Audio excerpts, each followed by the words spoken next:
Acho que devo tudo isso a, sabe, um dos meus ex-alunos, que tirou a própria vida há cerca de 2 meses. Ele era socorrista da Marinha e passou toda a sua comissão servindo com os fuzileiros navais. Os fuzileiros o treinaram como atirador de precisão e ele tirou a própria vida.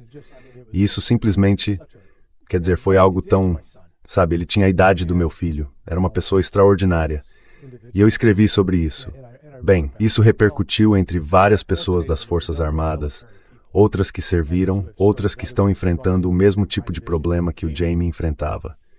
E elas entraram em contato comigo. Então venho recebendo informações.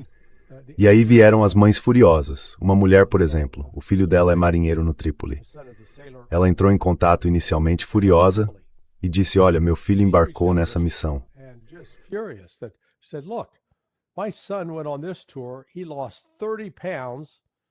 Ele perdeu quase 14 quilos. E ela me mandou as fotos de antes e depois. O rapaz não era gordo de jeito nenhum, quer dizer, ele estava em boa condição física. Ele não tinha quase 14 quilos para perder. E perdeu isso por causa da comida ruim e das condições péssimas a bordo do Trípoli. Mas acontece que não é só no Trípoli.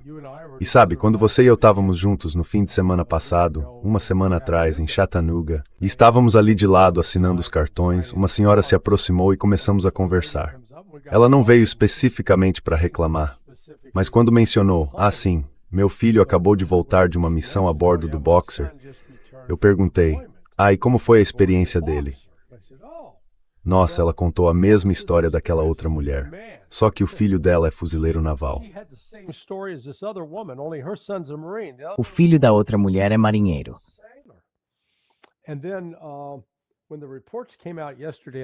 Então, quando saíram ontem no The Guardian, as reportagens sobre pelo menos 6 tentativas de suicídio ou suicídios a bordo do USS Abraham Lincoln, outro amigo que eu apresentei a vocês, e de novo ele entrou em contato comigo inicialmente por causa do artigo que escrevi sobre Jamie Lee. Esse ex-oficial começou como um militar alistado comum. Ele participou da invasão inicial do Iraque em 2003 e depois foi para West Point. Atualmente, ele é o presidente da turma em que se formou. E ele diz que uma das responsabilidades que vem com isso é que quando atualizam a lista de oficiais falecidos da turma, cabe a ele determinar se os homens que cometeram suicídio são baixas de combate ou não.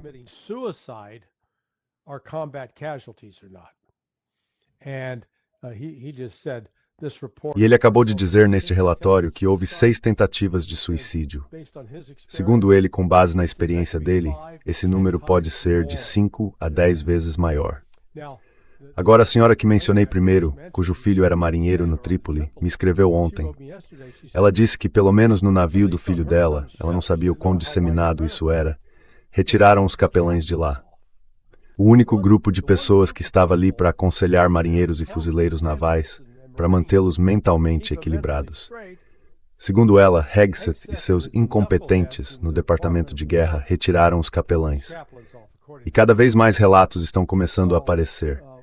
Quero dizer, os pais estão começando a se manifestar em grande número, porque não é só o Trípoli, não é só o Boxer, não é só o Abraham Lincoln.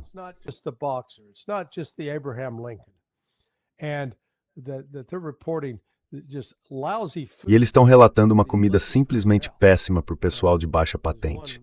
Como um suboficial aposentado da Marinha me disse, os suboficiais sempre tiveram comida boa. É porque eles, sabe, comandam um navio. Mas os oficiais não descem para comer no refeitório dos praças. Então eles não veem o que os marinheiros enfrentam no dia a dia.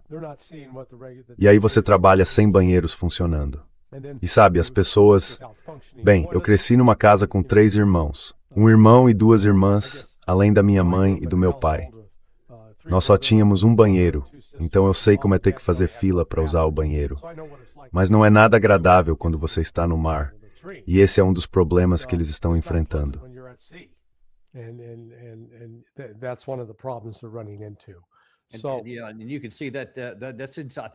E dá para ver isso.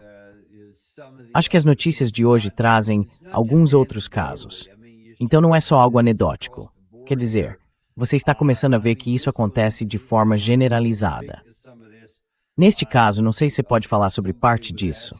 Alguém perguntou a uma pessoa que trabalha lá por que não tem leite. E ela respondeu que o navio de abastecimento que vai até lá não pode levar frutas e outras coisas, porque elas não se mantêm frescas tempo suficiente até chegar. Então não tivemos nada fresco, exceto carne, porque ela vem congelada. Ele obviamente acabou de escrever isso. Às vezes até isso chega estragado. Larry, o que você pode nos dizer sobre como esses deslocamentos são planejados? Como eles deveriam funcionar? Não é como se nunca tivéssemos pensado. Ei, se entrarmos em guerra com alguém, talvez precisemos ser mobilizados. Esses navios podem ficar no mar por um bom tempo. Precisamos ter algum tipo de sistema capaz de manter as pessoas saudáveis e alimentadas, com comida que não esteja estragada. O que está falhando aqui?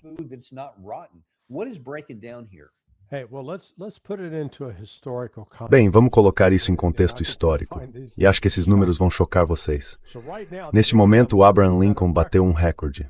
Está no mar há 207 dias consecutivos, sem fazer escala em porto. O Gerald Ford, na verdade, detém o recorde do período total mais longo no mar, cerca de 320 dias. Mas eles fizeram escalas nesse intervalo. Isso significa que os marinheiros e os fuzileiros navais podiam desembarcar, ir para a terra em período de folga, talvez por 12 ou 24 horas, e depois voltar a bordo. Mas estamos falando de tempo contínuo a bordo do navio. O recorde anterior era do Dwight Eisenhower, em 2020. Foram 206 dias. Antes disso, e novamente estamos falando de dias consecutivos a bordo, sem pisar em terra, de 2001 a 2002, o Teddy Roosevelt ficou 159 dias. Na Segunda Guerra Mundial, teceu essa guerra gigantesca. They did 159 days. In World War II, this massive war that dwarfs anything that we're currently doing. Isso é muito maior do que qualquer coisa que estamos fazendo atualmente. O máximo que conseguiram manter marinheiros no mar ali foi 79 dias, no USS Essex. O quê? É 79 dias ao largo da costa de Okinawa. Esses navios tinham navios de apoio e petroleiros de reabastecimento, embarcações que se aproximavam e reabasteciam.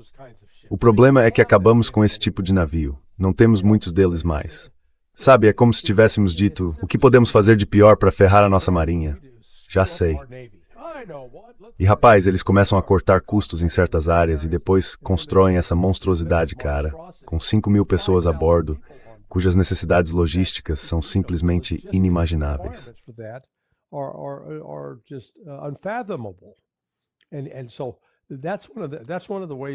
E essa é uma das formas pelas quais estamos simplesmente nos desintegrando. Mas sabe de uma coisa? Eu também responsabilizo os oficiais por isso. Então saia uma falha de comando, de Donald Trump a Pete Hegseth, a Han Cao, o secretário interino da Marinha, ao general Dan Kane, presidente do Estado-Maior Conjunto, e aos próprios oficiais a bordo daquele navio. Eles não estão cuidando das tropas. Essa é a primeira e principal responsabilidade de um comandante. Garantir que seu pessoal receba cuidados adequados. Então deixa eu te perguntar uma coisa, Larry. O sistema está entrando em colapso? Ou será que, de alguma forma, nunca projetamos um sistema capaz de sustentar combates por períodos tão longos?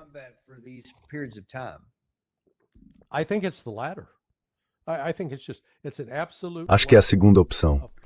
Acho que é simplesmente uma falta absoluta de planejamento.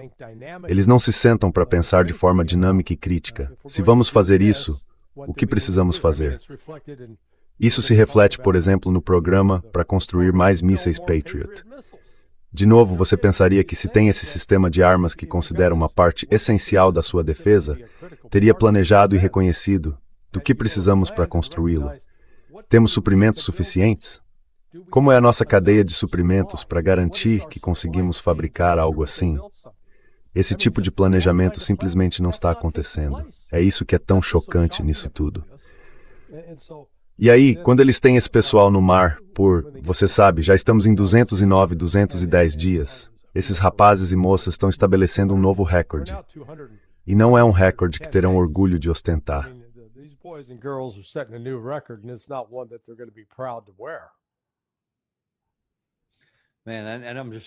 Cara, tô vendo aquele vídeo ali.